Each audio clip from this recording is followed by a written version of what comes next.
Okay, so good afternoon, guys. Welcome back to Lon the Brook, and today is our day 17, 29th of April of 2025.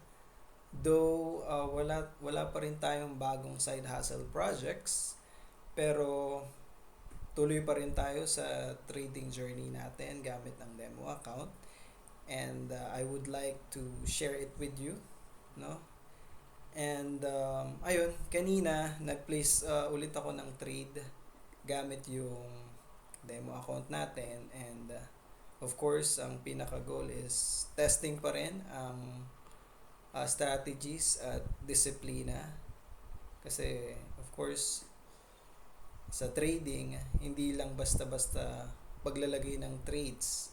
Importante talaga na yung sundan mo yung rules mo at huwag magpadala sa emotions. So, habang ginagawa ko yun, naalala ko yung yung quote na tumatak talaga sa akin, which is, asa na ba yun? Sabi, patience is not the ability to wait.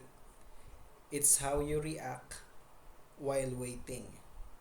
So, ang lalim, para sa akin, sobrang lalim ng ibig sabihin ito. Lalo na sa sitwasyon ko ngayon kasi hindi lang tayo basta naghihintay ng like opportunities o progress, pero yung attitude natin habang naghihintay ang ang patunay na ito yung sukatan ng ating lakas and determination kumbaga.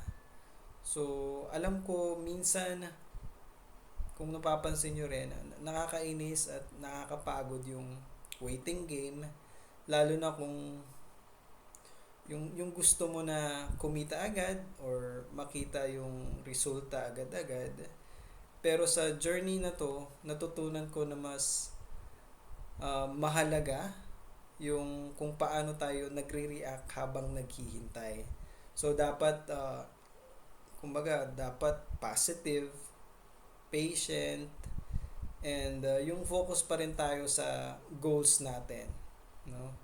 Kaya kahit walang bagong side hustle projects ngayon, ginagamit ko yung panahon na ito para mag-improve sa trading and mag-aral at maganda para sa mga susunod na oportunidad or opportunities kasi alam ko kahit maliit yung progress natin, na malaking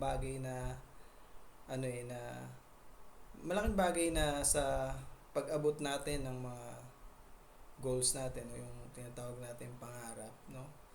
Kaya sana makatulong din sa inyo yung kwento ko kung may experience din kayo tungkol sa patience and hustling or yung side hustle.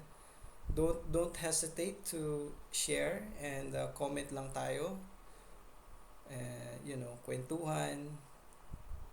Marami tayong matututunan sa ganitong bagay and huwag nyo rin kakalimutan, of course, mag-like and mag-subscribe sa ating channel. So, it's Lon the Broke. So, kita-kits ulit tayo sa ating next video, no? So, stay safe, stay motivated, and of course, keep grinding, okay? See you!